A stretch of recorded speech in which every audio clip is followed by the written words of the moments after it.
ನಾನು ಸೋಷಿಯಲ್ ಮೀಡಿಯಾದಲ್ಲಿ ಸ್ಟೋರಿ ಹಾಕಿದಾಗ ನಮ್ಮ ವೈಯಕ್ತಿಕ ಏನಾಗಿದೆ ಅಂತ ಅಂದಾಗ ತುಂಬ ಜನ ನನಗೆ ಮೆಸೇಜ್ ಮಾಡ್ತಿದ್ರಿ, ಕಾಲ್ಸ್ ಮಾಡ್ತಿದ್ರಿ. ಎಲ್ಲರಿಗೂ ಥ್ಯಾಂಕ್ ಯು ಸೋ ಮಚ್ ಅಂತ ಹೇಳ್ತೀನಿ.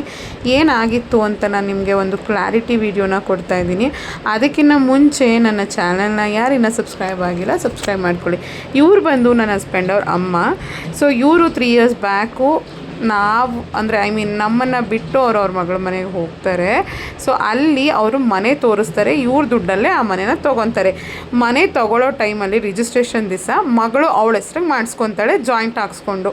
ಯಾಕಂತ ಅಂದರೆ ಈ ಮನೇನ ಅಡ ಇಡೋ ಪ್ಲ್ಯಾನ್ ಇತ್ತು ಅವ್ರಿಗೆ. ಹಾಗಾಗಿ ತೊಗೊಂಡೋಗು ಅದನ್ನು ಇಡ್ತಾರೆ, ಮಾಡಿಸ್ಕೊತಾರೆ ರಿಜಿಸ್ಟ್ರೇಷನ್ನ. ಅದು ಇವ್ರಿಗೂ ಗೊತ್ತಿರಲ್ಲ ಅಂತ ಇವ್ರು ಹೇಳ್ತಾ ಇದ್ದಾರೆ. ಇವ್ರಿಗೆ ಗೊತ್ತಿದ್ದರೆ ಖಂಡಿತ ಅವ್ರು ಮಾಡ್ತಾ ಇರಲಿಲ್ಲ.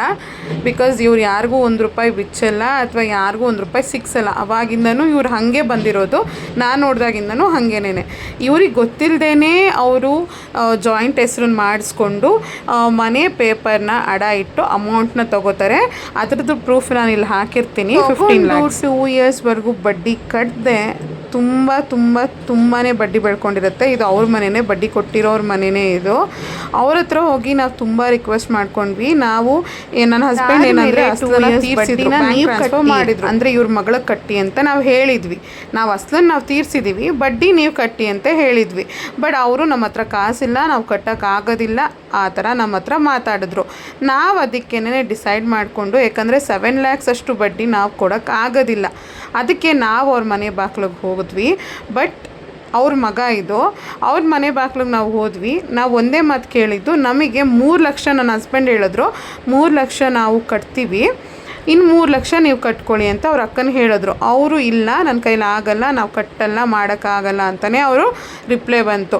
ಹಾಗಾಗಿ ನಾವು ಅವ್ರ ಮನೆ ಬಾಗಿಲಿಗೆ ಹೋಗಬೇಕಾಗತ್ತೆ. ಆಗ ಈ ದೊಡ್ಡ ಮನುಷ್ಯ ಆಡಿದ ಮಾತುಗಳು ನಾನು ಮ್ಯೂಟ್ ಮಾಡಿದ್ದೀನಿ.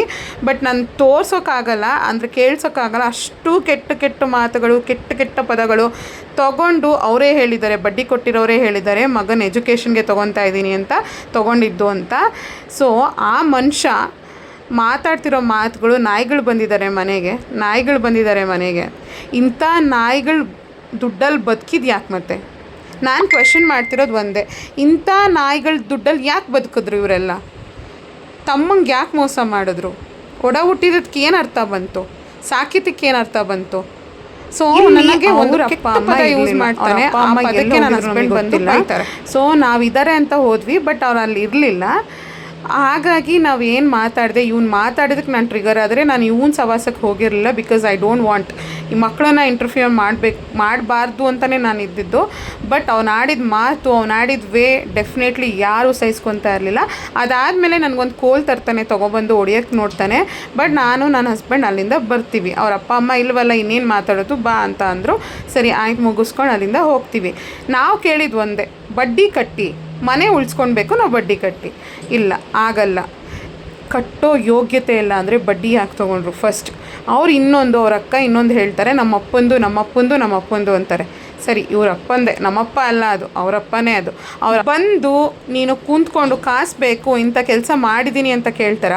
ಅವ್ರ ಅಮ್ಮಂಗೆ ಗೊತ್ತಿಲ್ದಂಗೆ ಹೋಗಿ ಸೈನ್ ಹಾಕ್ಸ್ಬಿಟ್ಟು ದುಡ್ಡು ತೊಗೊಂಡು ಮನೇನ ಅಡ ಇಟ್ಟು ಅಲ್ಲೂ ದುಡ್ಡು ತೊಗೊಂಡು ಬಡ್ಡಿ ಕಟ್ಟದೆ ಇರ್ತಾರ. ಇದು ಅಪ್ಪಂಗೆ ಹುಟ್ಟಿರೋರು ಮಾಡೋ ಕೆಲಸನಾ? ನಾನು ಫಸ್ಟ್ ಕ್ವೆಶನ್ ಅದೇ ಕೇಳೋದು. ಇನ್ನು ಅವ್ರ ಗಂಡ ಅಂದರೆ ನನ್ನ ಹಸ್ಬೆಂಡ್ ಭಾವ ಇನ್ನೊಂದು ಮಾತು ಹೇಳ್ತಾನೆ, ನೀನು ನಮ್ಮ ಮಾವಂಗೆ ಹುಟ್ಟಿದ್ಯಾ ಅಂತ ಕೇಳ್ತಾನೆ. ಇವ್ರಪ್ಪಂಗೆ ಹುಟ್ಟಿರೋ ಮನೇನ ಇವನು ಉಳಿಸ್ಕೊಂಡಿದ್ದಾನೆ, ಕಂಡೋರ ಅಪ್ಪಂದು ಮಾರ್ಕೊಂಡಿದ್ದಾನೆ. ಇದ್ಯಾವ ನ್ಯಾಯ? ಇಂಥವ್ರ ಬಾಯಲ್ಲಿ ಯಾರ್ಯಾರಿಗೆ ಹುಟ್ಟಿದ್ದೀರಾ, ಯಾರ್ಯಾರಿಗೆ ಹುಟ್ಟಿಲ್ಲ ಅನ್ನೋದನ್ನು ಪ್ರಶ್ನೆ ಮಾಡ್ತಾನೆ. ಸರಿ, ಅಲ್ಲಿಂದ ನಾವು ಹೇಳ್ಬಿಟ್ಟು ಅವ್ನಿಗೇನು ಅವ್ನು ಮಾತಾಡಿದ್ದಕ್ಕೆ ಉತ್ತರ ಕೊಟ್ಬಿಟ್ಟು ನಾವು ಅಲ್ಲಿಂದ ಹೊರಟು ಬರ್ತೀವಿ. ಸೊ ಟರ್ನಿಂಗಲ್ಲಿ ಗಂಡ ಹೆಂಡ್ತಿ ಬರ್ತಾ ಇರ್ತಾರೆ. ಏಕಾಏಕಿ ಆಟೋ ತೊಗೊಬಂದು ನಮ್ಮ ಗಾಡಿಗೆ ಗುದ್ದುಬಿಡ್ತಾರೆ. ಆವಾಗ ನನ್ನ ಮಗಳು ಇರ್ತಾಳೆ. ನನ್ನ ಮಗಳಿಗೇನಾದರೂ ಆಗಿದ್ರೆ ಅದಾದಮೇಲೆ ನಾನು ವೀಡಿಯೋ ಮಾಡ್ತಿರ್ತೀನಿ. ಇವ್ರ ಅಕ್ಕ ಹಿಂದೆಯಿಂದ ಬಂದ್ಬಿಟ್ಟು ನನ್ನ ಜುಟ್ಟಿಟ್ಕೊಂಡು ಸರಿಯಾಗಿ ಎಳೆದುಬಿಡ್ತಾರೆ. ಆವಾಗ ನನ್ನ ಹಸ್ಬೆಂಡ್ ಏನು ಮಾಡ್ತಾರೆ, ಅವ್ರನ್ನ ಇಟ್ಕೊಂಡು ತಳ್ಳಿಬಿಡ್ತಾರೆ. ಸೊ ಯಾಕೆ ಹೊಡಿತೀಯ ಅಂತ ಕೇಳ್ತೀರ. ಆದಮೇಲೆ ಬಡ್ಡಿ ಕಟ್ಟಿ 15 ಲಕ್ಷ ಅಸಲೇನಿತ್ತು ನಾವು ಕಟ್ಟಿದ್ದೀವಿ, ಬಡ್ಡಿ ಕಟ್ಟಿ ಅಷ್ಟೇ. ಅದು ಬಿಟ್ಟರೆ ಬೇರೆ ಏನೂ ಕೇಳೋದಿರಲಿಲ್ಲ. ಬಡ್ಡಿ ಕಟ್ಕೊಡಿ, ನಾವು ಮನೆ ಅಸಲು ಕಟ್ಟಿದ್ದೀವಿ ಅಂತ. ಇಲ್ಲಿ ಒಂದು ಮಾತು ಹೇಳ್ತಾಳೆ ಅವ್ರ ಅಕ್ಕ, ನಂದರ್ಧ ನಿಂದರ್ಧ ಹೋಗು ಅಂತ ಹೇಳ್ತಾರೆ. ಅರ್ಧ ಬೇಕಾಗಿರೋರು ನಿಯತ್ತಾಗಿ ಬಂದು ಅರ್ಧ ತೊಗೊತಾರ, ಮನೆ ಅಡ ಇಡ್ತಾರ ಪೂರ್ತಿ ಮನೇನ. ಬಡ್ಡಿ ಕಟ್ಟದೆ ಅರ್ಧ ಹೆಂಗೆ ಬಂತು ಇವ್ರಿಗೆ? ಮತ್ತೆ ಇದು ನ್ಯಾಯನಾ? ಇಲ್ಲಿ ಒಂದು ಮಾತು ಹೇಳ್ತಾಳೆ ಅವ್ರ ಅಕ್ಕ, ನಿಮ್ಮಪ್ಪಂದಲ್ಲ ನಮ್ಮಪ್ಪಂದು ಕಣೆ ಅಂತ ಹೇಳ್ತಾರೆ. ಅಪ್ಪಂಗೆ ಹುಟ್ಟಿರೋರು ಯಾರಾದರೂ ಈ ಕೆಲಸ ಮಾಡ್ತಾರಾ? ನಾನು ಕೇಳೋದು ಒಂದೇ ಪ್ರಶ್ನೆ. ಅದಾದಮೇಲೆ ಅವಳು ಗಂಡ ಬರ್ತಾನೆ ನೋಡಿ ಹೇಳ್ದು, ನೀನು ನೀನು ಅವ್ರ ಅಪ್ಪಂಗೆ ಹುಟ್ಟಿದ್ಯಾ ಅಂತ ಕೇಳ್ತಾನೆ. ಸರಿ, ನನ್ನ ಗಂಡ ಯಾರಿಗೆ ಹುಟ್ಟಿದ್ದಾನೆ ಮತ್ತೆ? ಇವ್ರಪ್ಪನ ಮನೆ ಉಳಿಸ್ಕೊಂಡು ಕಂಡೋರ ಅಪ್ಪನ ಮನೆ ಯಾಕೆ ಅಡ ಇಟ್ಟ? ನನ್ನ ಕ್ವೆಶನ್. ಇವ್ರು ಹುಟ್ಟಿದಾರಲ್ವಾ, ನೀಟಾಗಿ ಯಾಕೆ ಮಾಡ್ಕೊಳ್ಳಿಲ್ಲ? ತುಂಬ ವಲ್ಗರಾಗಿ ಕೂಡ ಬೈದಿದ್ದಾರೆ. ನಾನು ಈ ವಿಡಿಯೋದಲ್ಲಿ ತುಂಬ ವಲ್ಗ್ಯಾರಿಟಿ ಬಂತು ಅಂದರೆ ದಯವಿಟ್ಟು ಕ್ಷಮೆ ಇರಲಿ. ಅವ್ರು ಖಂಡಿತ ಈ ವಿಡಿಯೋ ನೋಡ್ತಾರೆ. ನಾನು ಒಂದು ಹೇಳೋದೇನೆಂದರೆ, ಆಗೋಗಿದೆ. ತುಂಬ ಟ್ರೈ ಮಾಡಿದ್ವಿ ಮನೆ ಉಳಿಸ್ಕೊಳ್ಳೋಕ್ಕೆ. ಈ ದೊಡ್ಡ ಮನುಷ್ಯ ಏನಿದ್ದಾನೆ ದುಡ್ದು ಹೆಂಡತಿ ಮಕ್ಕಳನ್ನ ಸಾಕಿದರೆ ಇವತ್ತು ನಮ್ಮ ಮನೆ ಉಳ್ಕೊತಾ ಇತ್ತು. ಈ ದೊಡ್ಡ ಮನುಷ್ಯಂಗೆ ಕಂಡೋರ ಮನೆಗಳು ಬೇಕು, ಇವನ ಮನೆ ಮಾತ್ರ ಇವನು ಉಳಿಸ್ಕೊಬೇಕು, ಕಂಡೋರ ಮನೆ ಮಾರ್ಕೊಳ್ಬೇಕು. ಇದಾದಮೇಲೆ ಎಲ್ಲ ಮುಗಿದು ತಿರ್ಗಾ ಬರ್ತಾರೆ. ನಾನು ಹೆಂಡ್ತಿನ ಕಳ್ಸಲ್ಲ, ನಾನು ರಿಜಿಸ್ಟ್ರೇಷನ್ಗೆ ಅಂತ ಹೇಳ್ತಾರೆ. ನಾವು ಅದಕ್ಕೆ ಕಳಿಸ್ಬೇಡ, ನಾನು ನಮ್ಮ ಅತ್ತೆನೂ ಸಹ ಕಳಿಸಲ್ಲ ಅಂತ ಹೇಳ್ತೀನಿ. ಯಾಕಂತ ಅಂದರೆ ಇವ್ರು ಬಡ್ಡಿ ಕಟ್ಟಿದ್ರೆ ಅಲ್ಲಿ ರಿಜಿಸ್ಟ್ರೇಷನ್ ನಾವು ಕುಂಡಿಸ್ಕೊಳಕ್ಕಾಗೋದು ಮನೆ ಹೋಗಿರೋದನ್ನು. ಸೊ ನಾವು ಕೊನೆಗೆ ನಾನು ಅದು ಅವ್ರಿಗೆ ಕೊಟ್ಟಿರೋ ಬಡ್ಡಿ ಅಮೌಂಟ್ ಕಂಪ್ಲೇಂಟ್ ಕೊಡಿ ಅಂತ ಇನ್ಸ್ಟಾಗ್ರಾಮಲ್ಲಿ ತುಂಬ ಮೆಸೇಜ್ ಬಂದಿತ್ತು, ಕಂಪ್ಲೇಂಟ್ ಕೊಡಿ ಇಂಥ ಹೆಣ್ಮಕ್ಳಿಗೆ ಹಂಗೆ ಬುದ್ಧಿ ಕಲಿಸ್ಬೇಕು ಅಂತ. ನಾನು ಆ್ಯಕ್ಚುಲಿ ಇವ್ರ ಮಗ, ಗಂಡ, ಹೆಂಡ್ತಿ 3 ಜನದ ಮೇಲೂ ನಾನು ಕಂಪ್ಲೇಂಟ್ನ ಚಿಕ್ಕಬಳ್ಳಾಪುರ ಸ್ಟೇಷನಲ್ಲಿ ಫೈಲ್ ಮಾಡಿದ್ದೆ. ಇವ್ನು ಮಾತು ಎತ್ತಿದ್ರೆ ಹೊಡಿಯೋಕ್ಕೆ ಬರ್ತಾ ಇದ್ದ ನನಗೆ. ಅದು ವೀಡಿಯೋಸ್ ಎಲ್ಲ ಆದಮೇಲೆ ನನ್ನ ಹಸ್ಬೆಂಡ್ ಬೈತಾ ಇದ್ದಾರೆ, ನಾನು ಅಸಲು ತೀರಿಸಿದ್ದೀನಿ, ನೀನು ಬಡ್ಡಿ ಕಟ್ಟು ಅಂತ. ಈ ಮನುಷ್ಯ ನೀವು ಕ್ಲಿಯರ್ ಮಾಡಿರಿ, ತಿಂದಿರೋದು ಇವನು, ಮಕ್ಳಿಗೆ ಐಫೋನು, ಇವನಿಗೆ ಆಟೋ, ಪ್ರತಿಯೊಂದನ್ನು ಸಹ ಅಡ ಇಟ್ಟಿರೋ ಅಮೌಂಟಲ್ಲಿ ಪರ್ಚೇಸ್ ಮಾಡಿರೋದೇ ಹೊರತಾಗಿ ಇವ್ರು ದುಡ್ದು ಇವ್ರು ಮಾಡಿರೋದು ಏನೇನೂ ಇಲ್ಲ. ನನಗೆ ಏನು ಬೇಜಾರಂದರೆ, ನನ್ನ ಮಗ ಇದ್ದಾನೆ, ಅದ್ರ ಬಗ್ಗೆ ಯೋಚನೆ ಮಾಡಿದೆ. ಬರೀ ಇವ್ರ ಮಕ್ಳುಗಳ ಬಗ್ಗೆ ಯೋಚನೆ ಮಾಡಿಬಿಟ್ಟು ಇವತ್ತು ತಮ್ಮನ ಮಗನ ತಮ್ಮನ್ನೇ ಇಷ್ಟು ಕೆಟ್ಟದಾಗಿ ನಡೆಸ್ಕೊಂಬಿಟ್ರಲ್ಲ. ಭಗವಂತ ಅನ್ನೋನಿದ್ದಾನೆ, ಅವ್ರು ಪೂಜೆ ಮಾಡೋ ಮಾದಪ್ಪ ಇದ್ದಾನೆ. ಇದನ್ನೆಲ್ಲ ಖಂಡಿತ ಅವ್ನು ನೋಡ್ತಾನೆ. ಅವ್ನು ನೋಡದೆ ಅಂತೂ ಇರೋದಿಲ್ಲ, ಪ್ರತಿಯೊಂದನ್ನು ನೋಡ್ತಾನೆ. ಯಾರು ಸರಿ ಯಾರು ತಪ್ಪು ಪ್ರತಿಯೊಂದನ್ನು ಆಲಿಸ್ತಾನೆ ಅಂತ ನಂಬಿಕೆ ನಮಗಿದೆ. ಖಂಡಿತ ಇವ್ರು ಮಾಡಿರೋ ಪಾಪ ಕರ್ಮಗಳಿಗೆ ಒಂದಲ್ಲ ಒಂದು ದಿನ ಊಟ ಮಾಡೇ ಮಾಡ್ತಾರೆ. ಹೋಗ್ತೀವಿ, ಸ್ಟೇಷನಲ್ಲಿ ಒಂದು ಮಾತು ಹೇಳ್ತಾಳೆ, ನೋಡಿ ಸರ್, ನನಗೆ ನನ್ನ ತಮ್ಮ ಹೊಡಿತಾನೆ, ಗಂಡ ನನ್ನ ಗಂಡನಿಗೆ ಬಟ್ಟೆ ಎಲ್ಲ ಹರಿದು ಗಾಡಿಲಿ ಗುದ್ದಿ ಕೈಯೆಲ್ಲ ತೆರ್ಚೋಗೋವರೆಗೂ ಕ್ಲಿಯರ್ ಮಾಡ್ತಾ ಇದ್ದೀವಿ. ಅದ್ರ ವಿಡಿಯೋ ಕೂಡ ಕ್ಯಾಪ್ಚರ್ ಮಾಡಿದ್ದೀನಿ. ನಾನು ಒಂದೇ ಹೇಳೋದು, ಇವತ್ತು ದುಡಿಬೋದು, ನಾಳೆ ಕಳೀಬೋದು, ದುಡ್ಡು ಬರುತ್ತೆ ಹೋಗುತ್ತೆ, ಮತ್ತು ತವ್ರಂತೂ ಸಿಗೋದಿಲ್ಲ. ತವ್ರ ಮನೆ ಹಾಳು ಮಾಡಿದ್ದಕ್ಕೆ ಹೆಸರು ನನ್ನ ಮಗನ ಕಾಲಕ್ಕೂ ಉಳಿಯುವಂಥ ಕೆಲಸನೇ ಇವ್ರು ಮಾಡಿದ್ದು. ಸಭಾಷ್ ಅನ್ನೋ ಕೆಲಸ ಏನು ಮಾಡಿಲ್ಲ.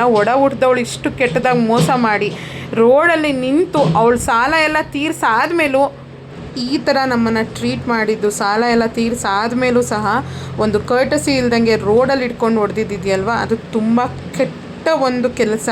ಅದು ಯಾವ ದೇವಸ್ಥಾನಕ್ಕೆ ಹೋಗಿ ಎಲ್ಲೇ ಸುತ್ತಿದ್ರೂ ಈ ಪಾಪ ಅರಿಯಲ್ಲ ಅವ್ರಿಗೆ. ತವ್ರ ಮನೆ ಹಾಳು ಮಾಡಿದ ಹೆಸರು, ಹಾಗೆ ತಮ್ಮನ ಮೋಸ ಮಾಡಿದ ಹೆಸರು, ಅವಳ ಅಸ್ತಿತ್ವಕ್ಕೆ ಅವಳು ಮೋಸ ಮಾಡ್ಕೊಂಡಿದ್ದು. ಖಂಡಿತ ಅವಳು ಯಾವ ದೇವಸ್ಥಾನಕ್ಕೆ ಹೋದರೂ ಅವಳಿಗೆ ಅರಿಯಲ್ಲ, ಪೂಜೆ ಪುನಸ್ಕಾರ ಮಾಡಿದ್ರು ಅರಿಯಲ್ಲ, ದೇವ್ರ ಸ್ಟೇಟಸ್ ಹಾಕಿದ್ರು ಅರಿಯಲ್ಲ. ನಾವು ಒಬ್ರಿಗೆ ಒಳ್ಳೇದು ಮಾಡಿದಾಗ ನಾವು ಎಷ್ಟು ದೇವ್ರನ್ನ ನೆನೆಸ್ಕೋತೀವೋ, ಕೆಟ್ಟದ್ದು ಮಾಡಿದಾಗಲೂ ದೇವ್ರು ನಮ್ಮನ್ನು ನೋಡ್ತಾನೆ ಅನ್ನೋದು ತುಂಬಾ ಸತ್ಯ. ನಾನು ನಂಬೋ ಭೈರವನ ಮೇಲೆ ಆಣೆಗೂ ಸಹ ನಾನು ಒಂದೇ ಮಾತು ಹೇಳೋದು, ಎಲ್ಲ ಹೆಣ್ಮಕ್ಳಿಗೂ ಅವ್ರ ಮನೇನ ಹಾಳು ಮಾಡೋಕ್ಕೆ ಹೋಗಬೇಡಿ ಅಂತ ನಾನು ಹೇಳ್ತೀನಿ. ಇದೇ ನಡೆದಿರೋದು. ಸೊ ತುಂಬ ಜನ ನನಗೆ ಮೆಸೇಜ್ ಮಾಡ್ತಿದ್ರಿ ವ್ಲಾಗ್ ಹಾಕಿ ಅಂತ. ನಾನು ಕೂತ್ಕೊಂಡು ಮಾಡೋಷ್ಟು ಶಕ್ತಿ ನನಗಿಲ್ಲ. ನಾವು ಒಂದು ದಿವಸ ಫುಲ್ ಹಾಸ್ಪಿಟ್ಲಿಗೆ ಹೋಗಿ ಇಂಜೆಕ್ಷನ್ ತೊಗೊಂಡು ಮಾತ್ರೆ ನುಂಗಿ ಅಷ್ಟು ನಮಗೆ ಫುಲ್ಲು ಬಾಡಿ ಅಷ್ಟು ಪೇನ್ ಆಗಿತ್ತು. ಅಂದರೆ ನಮ್ಮ ಕಣ್ಣೀರು ದೇವರು ನೋಡದೇ ಇರಲ್ಲ. ಇದೆಲ್ಲ ಆದಮೇಲೆ ನಾನು ಕಣ್ಣೀರು ಹಾಕಿ 10 ಪೂಜೆ ಮಾಡಿದಾಗ ನನಗೆ ದೇವ್ರು ಹೂವು ಕೊಟ್ಟಿದ್ದು ಈ ರೀತಿ, ನನಗೆ ಅದಕ್ಕೆ ಯಾವಾಗಲೂ ಋಣಿಯಾಗಿರ್ತೀನಿ. ಮಿಕ್ಕಿದ್ದೆಲ್ಲ ಅವನ ಪಾದಕ್ಕೆ. ಸೊ ನೆಕ್ಸ್ಟ್ ವೀಡಿಯೋದಲ್ಲಿ ಸಿಗ್ತೀನಿ. Until then take care, bye, lots of love.